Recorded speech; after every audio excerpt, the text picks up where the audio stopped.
Muy buenas noches. Antes de comenzar con las historias, me gustaría saber desde dónde y a qué hora me escuchas. Sin más que decir, apaga la luz y sube el volumen, que la historia comienza ahora. La primera vez que mis compañeros me invitaron a sentarme frente a la ouija, lo tomé como parte de esas dinámicas tontas que uno acepta por convivir. Ellos ya tenían semanas jugando después del trabajo y aseguraban que funcionaba, pero yo lo atribuía al aburrimiento que flotaba en ese departamento viejo donde vivíamos los tres. Aquella noche llegué del restaurante con la camisa manchada de salsa y olor a cocina pegado en las manos. Ellos estaban en la sala, con música suave y 2 cervezas abiertas, esperando que me uniera. Su insistencia me tomó desprevenido porque jamás me había interesado ese tablero que guardaban debajo de la mesa. Aún así, dejé mis cosas a un lado y me senté, más por evitar otra discusión que por ganas reales. El tablero quedó sobre la superficie rayada de la mesa, iluminado solo por la lámpara del rincón. El vaso estaba en el centro, limpio y transparente, reflejando nuestras manos antes de tocarlo. Me sorprendió lo serios que se pusieron. Era la primera vez que los veía guardar silencio, sin burlas ni comentarios. Cuando me pidieron colocar los dedos, lo hice con una mezcla de cansancio y resignación. La sala estaba tranquila, con platos acumulados en la cocina y una brisa tenue entrando desde la ventana, aunque nada que pudiera mover el vaso. Comenzaron las preguntas simples, las que ya conocían de memoria. Yo observaba el borde del vaso, esperando algún movimiento lento causado por nosotros mismos, pero permaneció quieto. Después de varias preguntas sin respuesta, uno de mis amigos dijo que debía ser yo quien preguntara algo distinto, algo que rompiera la rutina de sus sesiones. Tal vez por presión, tal vez por el efecto de la cerveza, dejé que las palabras salieran sin pensarlo demasiado. La frase cayó sobre la mesa con un peso extraño, como si la hubiera pronunciado alguien más en mi lugar. ¿Cuándo voy a morir? Ellos me miraron con una mezcla de risa incómoda y sorpresa. Era evidente que ninguno esperaba que yo preguntara algo así. Yo quise decir que era una broma, pero el vaso se movió justo cuando abrí la boca. No avanzó con torpeza ni con titubeos. Se deslizó hacia las letras con una firmeza que no pareció venir de nuestras manos. Formó el nombre de un mes. Mis amigos intercambiaron una mirada rápida y yo intenté retirar los dedos, pero el vaso siguió su recorrido antes de que pudiera apartarlos. Marcó un día sin detenerse demasiado. Luego avanzó hacia la zona donde estaban los números que representaban horas. Se desplazó directo a uno específico, como si alguien hubiera empujado desde adentro con una seguridad absoluta. Mis compañeros dejaron de respirar por un instante. Yo solo podía observar la hora marcada. El reflejo de la lámpara hacía que el número resaltara más que el resto del tablero y eso me inquietó. Nadie se atrevió a mover el vaso una vez que terminó de señalar la secuencia completa. Uno de mis amigos dijo que era coincidencia, que seguramente alguno lo había movido sin darse cuenta. El otro se rió, pero la risa no sonó natural, más bien parecía un intento desesperado de romper la tensión. Yo solo quería levantarme y alejarme de la mesa, así que pedí que dejáramos todo ahí. No despedimos la sesión, solo apartamos las manos y recogimos las botellas para distraernos con cualquier otra cosa que mantuviera la mente ocupada. Esa noche me acosté tarde aunque estaba agotado. Cerré los ojos con la intención de ignorar lo que había ocurrido, pero la fecha seguía ahí, incrustada en mi memoria. Mientras pasaban los días intenté convencerme de que el tablero no significaba nada. regresé al trabajo como siempre. Fui cumpliendo turnos dobles y hablando con clientes, tratando de pensar en cosas más urgentes que la frase que había salido de mi boca. Aún así, cada vez que se acercaba un día peligroso en la carretera, cada vez que escuchaba una discusión fuerte en la calle o veía luces de ambulancia, la fecha regresaba de golpe y se quedaba conmigo varios minutos. Con el tiempo, mis dos compañeros se mudaron. El tablero se fue con ellos. Yo cambié de trabajo y de departamento, buscando lugares más pequeños y silenciosos para descansar mejor. Cuando la fecha marcada apareció en el calendario 2 años después, traté de tomarlo como cualquier otro día. No quería darle poder a algo que había ocurrido en una noche de cervezas y aburrimiento. Aún así, me levanté más temprano que de costumbre, revisando el reloj con más frecuencia de la que puedo admitir. Pasé el día completo en el restaurante, intentando ocuparme en tareas repetitivas para que las horas avanzaran. Mis manos servían platos y limpiaban mesas con una exactitud mecánica que me ayudaba a mantener la mente controlada. Faltando poco para la hora señalada, pedí un descanso y salí a la parte exterior del restaurante para respirar aire fresco. Me quedé mirando el tráfico, tratando de mantener la calma. Quería creer que nada iba a pasar, que todo quedaría como una anécdota vergonzosa que algún día contaría entre risas. El teléfono sonó justo cuando faltaban minutos para la hora marcada. Vi el nombre de mi mamá en la pantalla y sentí un impulso frío que me recorrió desde el cuello hasta el estómago. Contesté con la esperanza de que fuera algo trivial, quizá una noticia familiar cualquiera.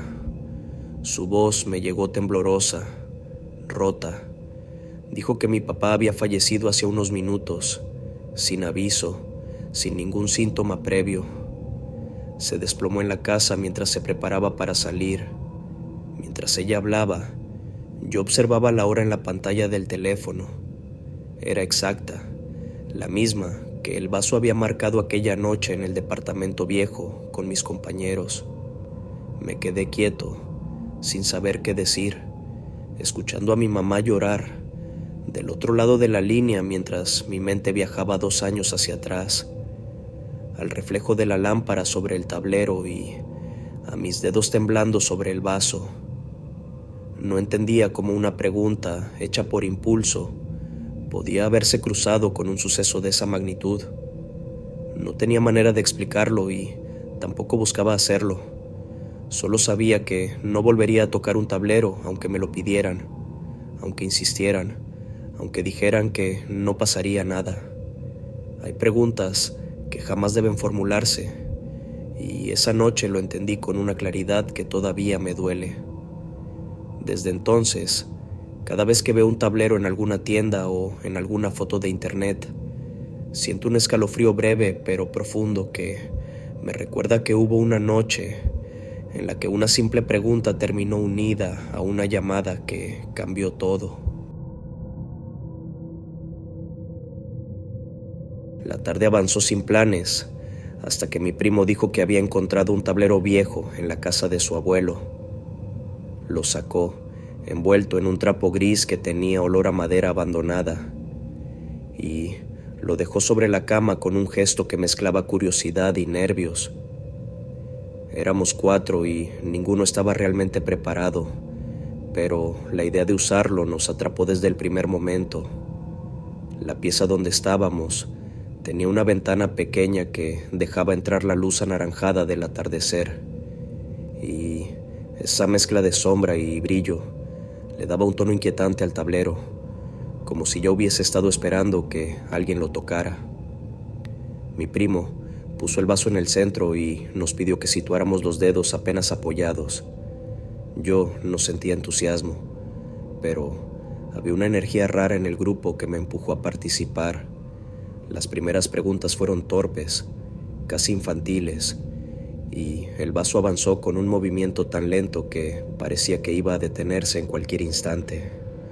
Aún así seguía una línea, un desplazamiento constante desde el mismo lado, como un empuje tenue pero insistente, y eso generó un silencio que ninguno quiso interrumpir. Cuando mi primo preguntó si había alguien, la respuesta llegó sin vacilación. El vaso se dirigió al sí, en un movimiento firme que nos obligó a mirarnos entre nosotros para asegurarnos de que ninguno estuviera jugando. Yo sentí un temblor leve bajo la piel, algo que no venía del miedo directamente, sino de la sensación extraña de estar tocando algo que no tenía intención de detenerse. No sabía por qué, pero me animé a preguntar dónde estaba esa presencia. El vaso cambió de dirección y formó la palabra puerta, con una claridad que espantó cualquier intento de risa nerviosa.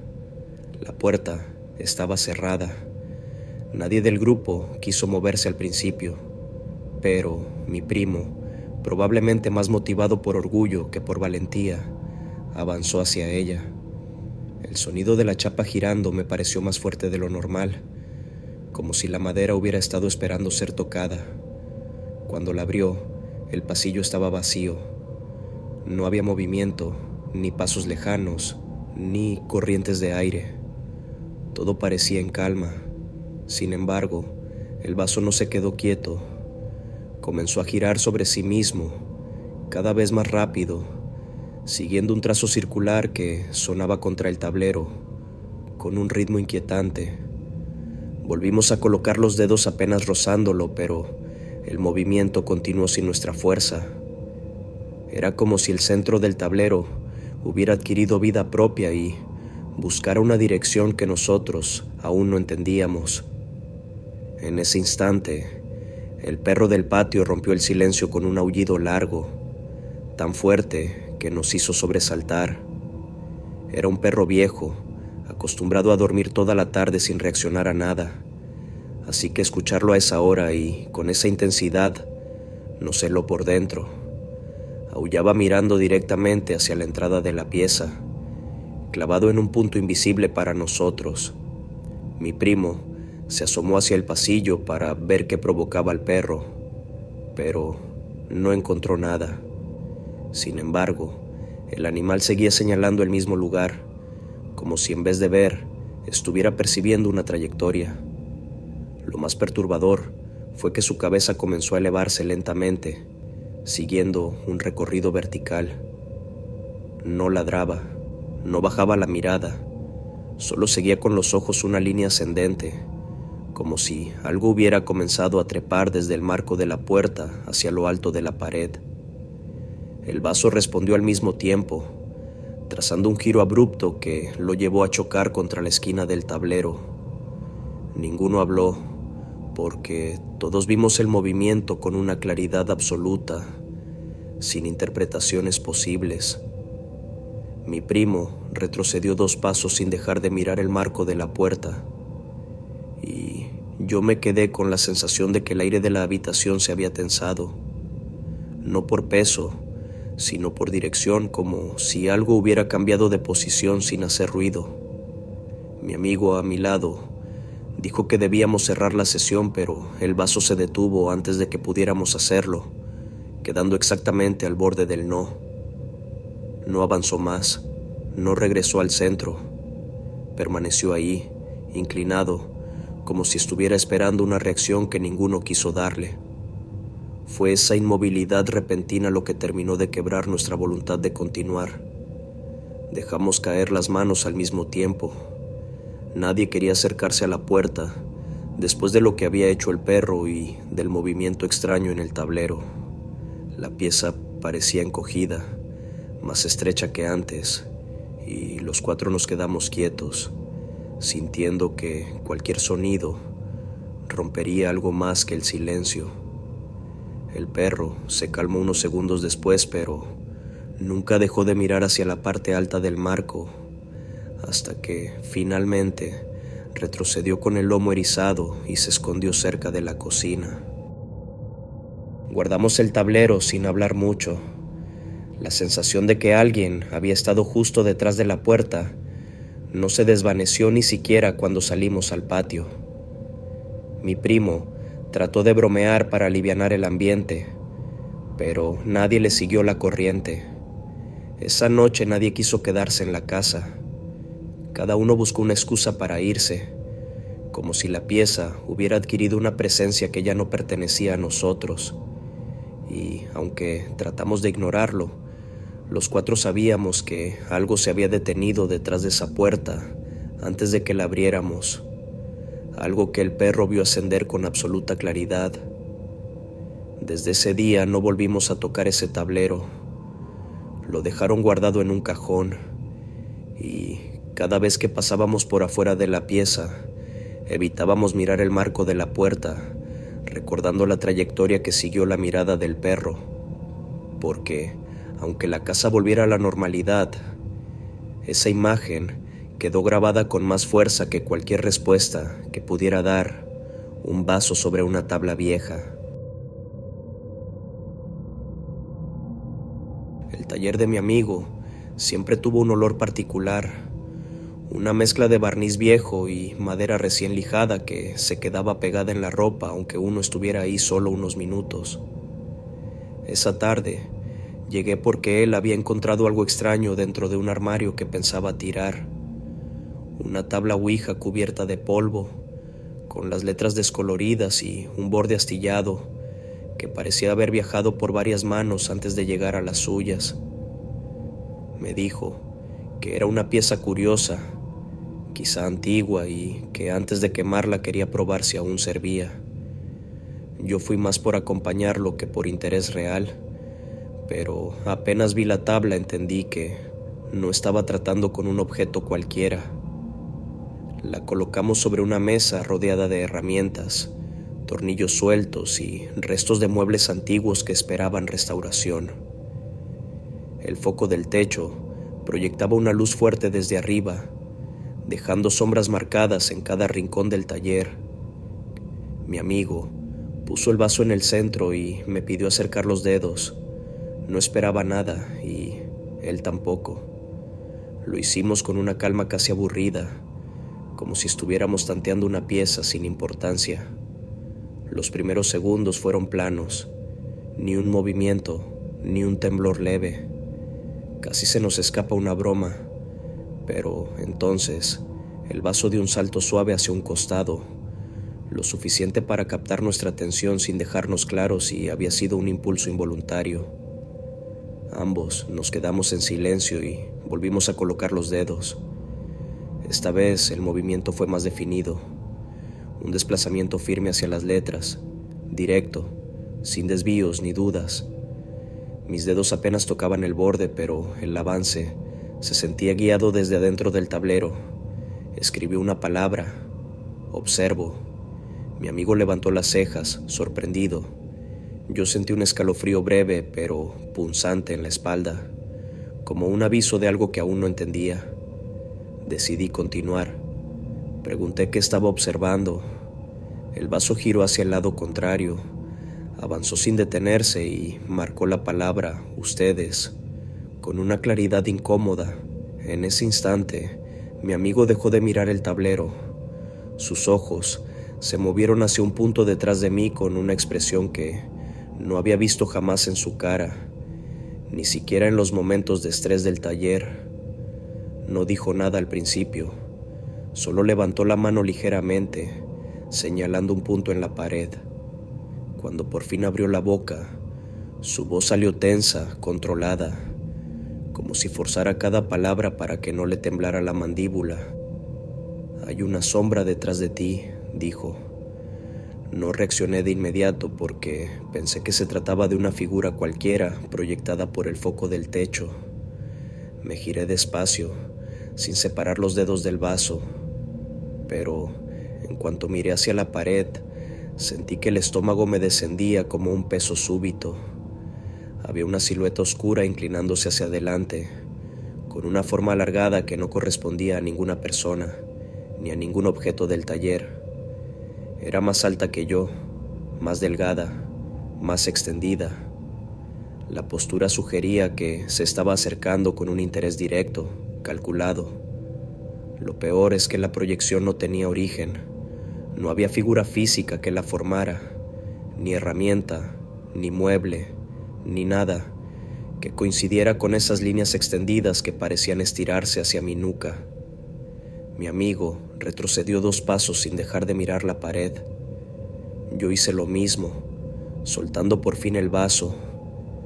La sombra permaneció quieta unos segundos, inclinada en un ángulo que daba la impresión de que estaba escuchando todo lo que decíamos. Cuando nos separamos aún más del tablero, la silueta comenzó a encogerse. No se desvaneció de golpe ni se fragmentó. Simplemente retrocedió como quien da pasos hacia atrás sin girarse, perdiendo forma a medida que se alejaba de ese punto exacto del muro. El foco del techo nunca cambió de intensidad. Nada en la iluminación justificaba lo que habíamos visto. Mi amigo, que llevaba años acostumbrado a las sombras que dejaban los muebles cuando trabajaba tarde, estaba pálido. Apagó la luz sin aviso y, por un segundo, ambos quedamos envueltos en la oscuridad breve antes de que la lámpara de la ventana dejara entrar un poco de claridad desde la calle. Él no quería que la sombra volviera a formarse bajo esa luz. No volvimos a tocar la tabla, ni siquiera la movimos de la mesa. Mi amigo se puso guantes, la tomó con cuidado como si estuviera caliente y la llevó al patio trasero. Yo lo seguí sin hablar, escuchando el sonido de la madera crujir bajo sus manos. La dejó sobre unas ramas secas, roció un poco de líquido para encenderla y prendió fuego.